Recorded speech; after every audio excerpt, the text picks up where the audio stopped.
everyone, this is Sunette, and in this video I'd like to discuss the experience of being alone, within your own mind, within your everyday life relationships and things that you go through and face and that you're confronted with. And our lives in everyday life, even just looking at our minds, is exceptionally busy.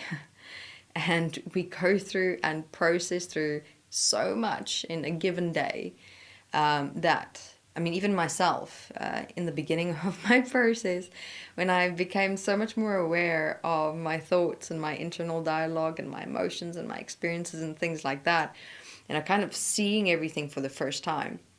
Because this is what is also so supportive when it comes to the Destiny process, especially the Destiny I process. It assists and supports with just taking that step back, in being able to really look at your own mind and what's coming up inside. And not only that, not only seeing it and looking at it, but being able to understand that you can decide if you want to participate in a thought or an emotion. Participate meaning continue thinking in a reactive way and remaining in a reactive state, or whether you can take that breath, take the step back and decide, you know what, this is not who I want to be in this moment. I do not like the nature of the thoughts that's coming up, the experience the emotions is creating. I want to change. I want to be a different me in this moment.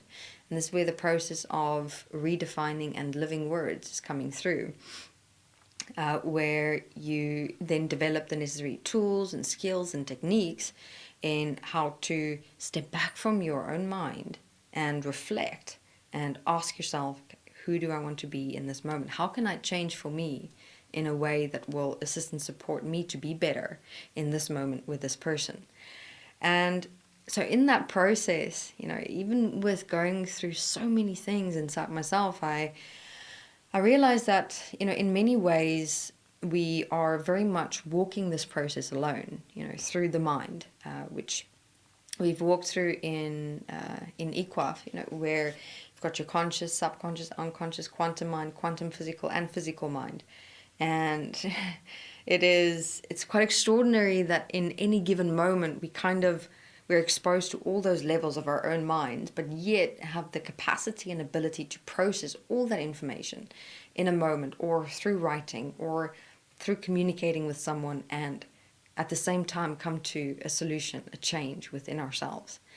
So in that process, what I've oftentimes found or come across with individuals is that, they feel very much alone within themselves, their everyday life, their process, that they're walking alone in the sense that, they feel that they've kind of got to do everything alone by themselves. And this was also something consequential within me for many years, that stubbornness of, I'm going to do this alone by myself. I'm not going to ask for help or support or assistance. When over time, what developed in my process is when I did that in problems and experiences that I faced within me, I found that it kind of came from that part of myself that felt like, I'm alone and I have to deal with my mind, my everyday life problems, my experiences alone by myself. So it was almost like a spiteful statement toward everyone on an unconscious way, of you've not been there for me, no one's seeing me, no one's understanding me. So, what's the point of even reaching out and asking for help, support, and assistance? So therefore, I'm just going to go into the stubborn, spiteful stance of, fine, I'll just do it by myself. And I'll show you that I can do it by myself. Instead of in that stubborn, spiteful dimension. Yes, I did properly see my own ass, to put it frankly, when there were really things that I was going through inside of me.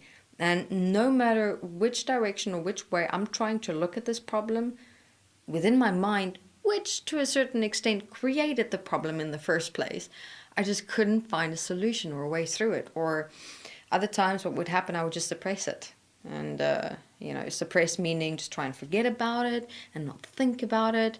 Obviously, not realizing the consequences of suppression. When you suppress things that you're going through, it comes out in a different way later in time, in a more explosive way, where someone can just say something and do something wrong in the smallest of ways, and there you're just like, you're gone. You've been set off. Your emotions are all over the place, your internal experiences.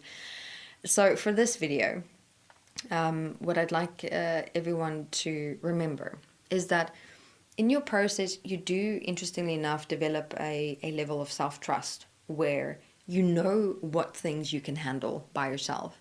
And here, this is where the tools of destiny is so awesome, because you've got moments where you are alone, where sometimes it's even happened to me, where I would want to reach out to ask someone for help and just give them a call or have them be there, but they can't. They're also busy with their minds, their processes, their lives. And then it kind of got me to that point of, okay, you are now alone, so come on, you've got to stand here, girl. And then I would always go back to the basics: writing, forgiveness, slowing down.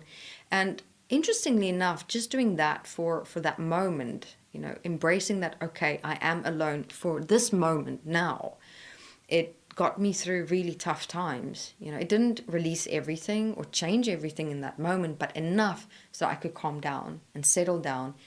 And then after that would just again reach out and ask someone, give them a call, or go to them, talk to them. Sometimes it was 2-3 days after, but I would never then just leave the point alone, nor get angry or upset with other people for not being there right there in that moment. Because who was there right there in that moment? Me. And even when you get so overwhelmed and everything feels so much, and it feels like no one's there, remember you're there. And even that little bit that you do in just sitting down with yourself, doing the writing, doing some forgiveness, even sounding some forgiveness, getting through just the worst of the problem inside yourself will really settle yourself down and calm you enough that you can still, get through the day, get to the things that you need to do. The problem just shifts more into the background, into the way where you can still function in your everyday life.